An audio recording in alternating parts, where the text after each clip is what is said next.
شفتي هذيك لاغوسات اللي مولفه تحوسي عليها ودايما تقولي هذه اروع وصفه ودايما تخيب لك ظنك؟ هاد الوصفه راهي رايحه تخليك تولي تعتمدي وصفه كعك النقاش ديالي وتولي تقولي يا ريت اني عرفت هاد الوصفه من زمان. جبت لكم هاد الوصفه مع جميع اسرار نجاحها، والله يا البنات تجيكم تذوب في الفم كأنكم راكم تاكلوا في الغريبيه. على كل حال اذا ما امنتونيش شوفوا الفيديو راهو يشرح لكم كلش. التمر الداخل يجي يذوب في الفم، يبقى طري ومعسل. لابات كما قلت لكم تجيكم كيما الغريبيه تماما، تمسوها يعني تسيو غير ترفدوها، رايحه تذوب لكم في يدكم. ما نزيد نقول لكم والو ابار جربوا الوصفه ودعوا لي وخلوا لي رايكم في التعليقات. شوفوا راكم رايحين تحذفوا كامل الوصفات تاع كعك النقاش من تليفوناتكم، من ليكاي ديالكم. المهم اليوم جبت لكم قلب الحبه من الاخر. وفي حق هذه الوصفه اللي تجيكم من اروع ما يكون، نتمنى تخلوا لي ابوني للقناه، جمل الفيديو وتفعيل الجرس، واذا حبيتوا تزيدوا تبارطاجيو الوصفه مع صحاباتكم. هكا نتحمس باش نزيد نحط لكم وصفات واحد اخرين. والزربيه مدام ديري طابليه ديالك وهيا ندخلوا للكوزينه. نحتاجوا العجينات 3 مغارف كبار تاع سكر غلاس اللي هي 60 غرام. بالنسبه للحلوه تاع اليوم ما حبيتهاش تجيني حلوه بزاف، لخاطر ديجا التمر الداخل حلو، حبيت نقص الحلاوه. اللي تحب الكاطو ديالها يجيها بزاف حلو دير 4 مغارف كبار تاع سكر غلاس. نحتاجوا 4 كيسان تاع الفارينه بالميزان تجيكم رطل ولا 500 غرام. زدت عليهم رشه لابس بها تاع الملح، ونص مغرفه صغيره خميره الحلوه. شوفوا هاد المغرفه هذيك صغيره كامل، ماشي هذيك المغرفه اللي ناكلوا بها، يعني استعملت هذيك المغرفه اللي نحركوا بها قهوه حليب. اذا استعملتوا المغرفه الصغيره العاديه ديروا 4 مغرفات صغيره. اذا حبيتوا تقيسوها بالميزان رايحه تجيكم 2 غرامات. هذا ما كان يعني ما راناش حابين الكعك ديالنا يتنفخ، قيس ما هذيك الخميرات تخليه هنا يجي مهوي وخفيف برك. من بعد زدت 3 مغارف كبار تاع المايزينا معمرين، كي تقيسوهم بالميزان رايحه تجيكم 45 غرام. درت عليهم 5 مغارف كبار تاع الزيت. شوفوا البنات لاغوسات اللي تلقاو فيها مارغرين، سمن، زيت، مايزينا، عرفوا بلي رايحه تكون توب دو توب. هنا كما راكم تشوفوا بعد ما درت الزيت جبت كاس ناقص 2 صباعتين تاع مارغرين، كما راكم تشوفوا راهي طريه بدرجه حراره المطبخ. بالميزان تجيكم 125 غرام. زدت درت كاس ناقص 2 صباعتين كيف تاع سمن طري بدرجه حراره المطبخ، كيف بالميزان يجيكم 125 غرام. كما راكم تشوفوا بعد ما نفرغ الكاس ديالي من المارغرين ولا من السمن، دائما ندير كميه واحده اخرى تاع الفارينه لداخل ونسيي نمسح كامل الكاس ديالي باش ما نخلي حتى نقطه تاع ليدم داخل الكاس.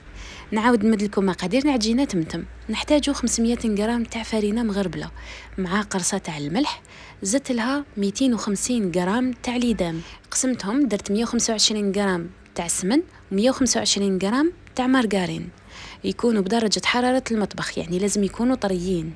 زدت عليهم 3 مغارف كبار تاع سكر غلاس، اللي تحب الحلاوه دير 4 مغارف. ضفت عليهم 3 مغارف كبار تاع المايزينا و5 مغارف كبار تاع الزيت، نص مغرفه صغيره تاع قهوه حليب خميره الحلوه. اذا درتوا مغرفه هذيك الصغيره تاع اللي ناكلوا بها الكاطو ولا الباتيسري ولا ديروا 4 مغرفات صغيره بالميزان تجيكم 2 غرامات. وبديت ندخل مليح في هذوك ليدام في الفرينه. شوفوا مدوا وقتكم في هذه المرحله، لازم هذيك الفرينه تتشرب ليدام، يعني كي تشدوا شويه من هذيك الفرينه تعبزوها تلقاوها ولات لكم كل عجينه. من بعد جبت صفار حبه بيض، زدت لها قرصه تاع مزهر بودره. اذا ما كانش عندكم المزهر بودره تقدروا ديروا المزهر العادي. زدت عليهم شويه برك تاع الماء، خلطتهم مليح، حطيتهم فوق هذيك الفرينه وليدام. من بعد زدت شويه تاع بودره المزهر مع الماء وبديت نطم في العجينه ديالي. ننصحكم تشريو ليكستري تاع المزهر ولا المزهر بودره، رايح يخليكم تبدلوا رايكم كامل في المزهر اللي مولفين نشروه هكذاك قرع تاع لتر. كيما راكم تشوفوا تحصلت على عجينه تكون طريه ما تلصقش في اليد، وفي نفس الوقت ما لازمش تكون تتشقق. لازم تشدوا شويه تاع العجين ديروا حربوش، لازم يجي صافي، لازم يجي ليس، ما لازمش يكون مشقق. اذا شفتوه مشقق صافيك تزيدوا شويه تاع الماء العجينه ديالكم. وحبيت نمد لكم نصيحه واحده اخرى البنات، ما تزربوش في المزهر، ديروه غير بشويه حتى تتحصلوا على العجينه اللي قلت لكم عليها. العجينه ديالكم طموها برك، ما لازمش تعجنوها.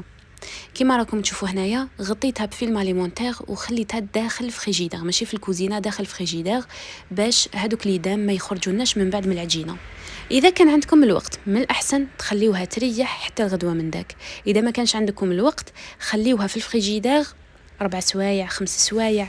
لازم كي تمسوا العجينه تلقاوها بارده وحكمت روحها لتما تقدروا تخدموا بها. وهنا كيما شفتوا كنت نوري لكم في الماركه تاع التمر هدايا بلا خاطر شفتهم داروا عليه بوبليسيتي كبيره، من ندور في تيك توك انستغرام نلقاهم يهضروا عليه. زدت كي رحت نشريه في الحانوت قال لي هايل، خدمي به ديريكت منقي مصفي، يعني قال لي هايل. اي شريته ووريت لكم كيما شفتوا كنت نوري لكم في لا مارك باش يعني نقول لكم راني جربته مليح وهايل. فينالمون والله يا البنات معمر بالرمل، يعني كي تكونوا تاكلوا وتقرمشوا في الرمل. هاد الحلويات تاع تمر دائما نشري تمر نقيه نمسحو نفورو اذا كان شويه حاكم روحو ونخدم به. بصح هاد المره كي شفتهم بزاف داروا ضجه على هذا التمر قلت والله غير نسيه مي كارثه. شوفوا البنات كي تحبوا تخدموا هاد الانواع تاع الكاطو باش يحمروا لكم وجهكم، اشروا التمر تاع الحبه نقيوه وخدموا به راح يكون احسن واحسن. كما شفتوا في الاول سيت نقلبوا شويه لقيت فيه هذوك لي شابو تاع الحبات تاع التمر مي ما لقيتش فيه حاجه واحده اخرى. بصح كي تاكلوه تما اللي تحسوا بهذوك الحجرات تاع الرمل. مي بيديكم والله ما حسيتش بهم. كي سيت نحوس هكا بيدي ما لقيت والو، لقيت غير هذوك لي شابو. المهم نعاود نولوا لا غوسيت ديالنا. درت 485 غرام تاع التمر، يعني حبيت نمد لكم بالتفصيل بالضبط. كما شفتوا ما لحقتش رطل.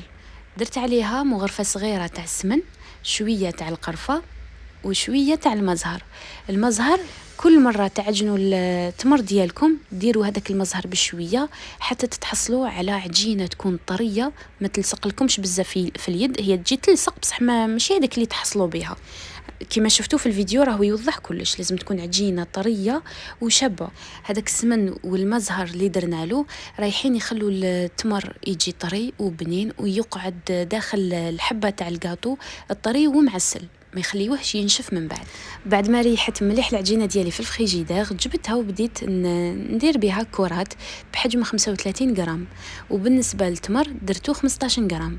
انا دائما كعك النقاش نحبو معمر بالتمر لداخل، ما نحبش يجي فيه شويه برك. المهم نتوما تقدروا ديروا 12 10 ولا 15 غرام كيما حبيتو. حبيت تاني نمد لكم واحد الملاحظه يا البنات، التمر كان ديروا لافخس اكثر من 15 غرام. كي تكونوا رايحين تنقشوا الحبه ديالكم هذاك التمر هو رايح يبان بزاف. ديجا انايا درتها 15 غرام وشفتوا كاين حبات بان شويه كيما راكم تشوفوا. بعد ما درت كرات العجينه وكرات التمر غطيتهم في الماليمونتير باش ما ينشفوناش. وبعد ما عمرت كامل العجينه ديالي بقاو لي 4 كرات متمر، يعني هادو ما بقاو لي زياده. من بعد بديت نجبد في هذيك العجينه، شكلتها حربوش، حليتها فوق طاولة العمل، ما تسحقوا ما ديروا لا فرينة لا حتى حاجة، حليتها رقيقة كامل. شديت هذيك لافاخس درتها حربوش، درتها داخل العجينه ديالي، روليتها وسيو كيفاش كي تكونوا تروليو وعبزوا شويه باش يخرجوا هذوك الفقاعات تاع الهواء اللي تكون داخل العجينه. من بعد درتهم كامل حرابش، حطيتهم قدام بعضهم باش نشد الكيل ويجوني كامل قد بعضهم، ما تجينيش وحده طويله وحده صغيره. كي تستفوا حبه تحت حبه راكم رايحين تلقاو الحبات كامل يجوكم قد بعضهم. من بعد شديت هذاك الحربوش تاع العجينه بعد ما درنا له لافاخس لداخل، شديت جهات درتها بوانتو شويه والجهه الثانيه درتها غامقه. دخلت هذيك الجهه البوانتو داخل هذيك الحفره، غلقتها مليح بصباعي وحتى تحصلت على هاد الكعيكعات كما راكم تشوفوا. وجدت قدامي شويه تاع الفرينه، جبت هاد النقاش اللي يجي صغير وفي نفس الوقت هادوك السنات كامل يجوا قد بعضهم ما يكونوش معوجين باش العجينه ما تلصقناش في النقاش. درت دائما كنت نسي نعاون روحي بهذيك الفرينه، ندير هذاك النقاش داخل الفرينه ونبدا ننقش في الحبه تاع الكعك ديالي. من بعد جبت لادوي ولا تقدروا تستعملوا بوشون تاع قرعه ولا قرعه غازوز، حطيت هذيك العجينه في الوسط هكذا. هذه الطريقه رايحه تساعدكم باش العجينه ما تتعوج لكمش وتكونوا مرتاحين وانتم تنقشوا في الحبه تاع الكاطو. واهم حاجه ما تشدوش الحبه بيدكم باش ما تسخنش الحبه وتبدا تطلق في اليدام ديالها. دائما الحبه تاع الكاطو حطوها فوق كوبات وبداو تخدموا كما راكم تشوفوا في الفيديو. العجينه قبل ما ننقشها لازم تغطوها بفيلم اليمونتير ولا بكيس باش ما تنشف لكمش. لو كانت تنشف لكم كي تجوا رايحين تنقشوها رايحه تتكسر لكم وتبدا تفتت. كي تشوفوا النقاش ديالكم بدات تلصق فيه العجينه ديروه في الفرينه وكملوا نقشوا. واذا عبصتوا بزاف على العجينه وطارت لكم نورمال عاودوا لصقوها بصبعكم، عبزوا عليها وعاودوا تجبدوها بالنقاش، ما راح يصرى والو وتجيكم نورمال شابه. وبالنسبه للتنقاش الفيديو راهو يبين كلش، ديروا وحده قدام وحده حتى تكملوا كامل الحبه. كاين اللي تحب تكمل تنقاش حتى للداخل، يعني بعد ما تنحيو هذاك البوشون ولا هذيك العدوي كملوا نقشوها للداخل، سينو خليوها غير منقوشه غير من برا وتجيكم شابه. بعد ما تكملوا تنقشوا كامل الحبه ديالكم باش تجيكم الخدمه شابه ومتحوفه، تزيدوا عاودوا جوزوا عليها كامل بالنقاش. وهذا هو السر اللي يخلي العجينه ديالكم تبقى متماسكه والحبات ما يطيح لهمش هذاك التنقاش اللي درناه. شوفوا دائما بعد ما تكملوا تنقشوا كامل الحبات خليوهم في سنيوه ديالهم ولا في بلاطو وخليوهم في الكوزينه حتى الغدوه من داك. لازم كي تمسوا الحبه ديالكم كما راكم تشوفوا ما تلقاوها ناشفه مليح وما يطيحوا لكمش، مالغري تمسوهم بصبعكم ما راهمش رايحين يطيحوا هذاك التنقاش، يبقى يعني حاكم روحه وواقف مليح. دخلت الحلوه ديالي طيب في فرن مسخن من قبل على درجة حرارة 190. حطيت سنيوة في الرف الثاني، شعلت لها غير من تحت، كي تشوفوها حمارت زيدوا شعلوا لها من فوق وخليوها تاخد لون ذهبي وخرجوها. غير خرجتها وهي سخونة، درت عليها شوية تاع سكر غلاس من فوق للتزيين، إضافة اختيارية تحبوا ديروها تحبوا تستغناو عليه. نتحداكم تجربوا الوصفة وما تعودوهاش مرة وزوج وثلاثة، وحتى تقدروا تخدموا بيها لي كوموند للناس ورايحة تحمر لكم وجهكم مع الناس ولا مع ضيافكم. جربوها وخلوا لي رايكم في التعليقات. هذا مكان. بالنسبه للتزيين تقدروا تخليوها غير كيما راهي كيما راكم تشوفوا تجي شابه، سينو تقدروا ديروا شويه تاع تمر ديروه داخل هذوك لي مول تاع السيليكون على شكل ورقه ولا ورده وديروهم من فوق. حبيت نفكركم اليوم بهذه الوصفه اللي نحبوها بزاف في الاعياد ولا المناسبات، ونتمنى انكم تجربوها لخاطر مصباح وانا نشكر فيها وفي حقها. على كل حال مديت لكم جميع اسرار نجاحها من لابات لا فارس التشكيل ديالها، وان شاء الله تجربوها. واكيد بعد ما ديريها كيما قلت لك راكي رايحه تنجحي فيها حتى اذا كنتي مبتدئه وجامي درتيها. شوفوا هذاك التمر لداخل كيفاش يبقى طري ومعسل لخاطر درنا له السمن والمزهر وعجناه مليح. وصلنا لنهايه الوصفه تاع اليوم، ان شاء الله تكون عجبتكم وتجربوها وتخلوا لي رايكم في التعليقات. اذا حبيتوا يوصلكم كامل الوصفات اللي نشارك معكم ما عليكم غير تخلوا لي ابوني للقناه، جمل الفيديو وتفعيل الجرس. واذا حبيتوا تزيدوا تبارطاجيو الوصفه مع اصدقائكم وعائلتكم ما بقى لي غير نقول لكم جربوا الوصفه واستمتعوا بالبنه. نتلاقاو في الوصفات الجايين وسلام.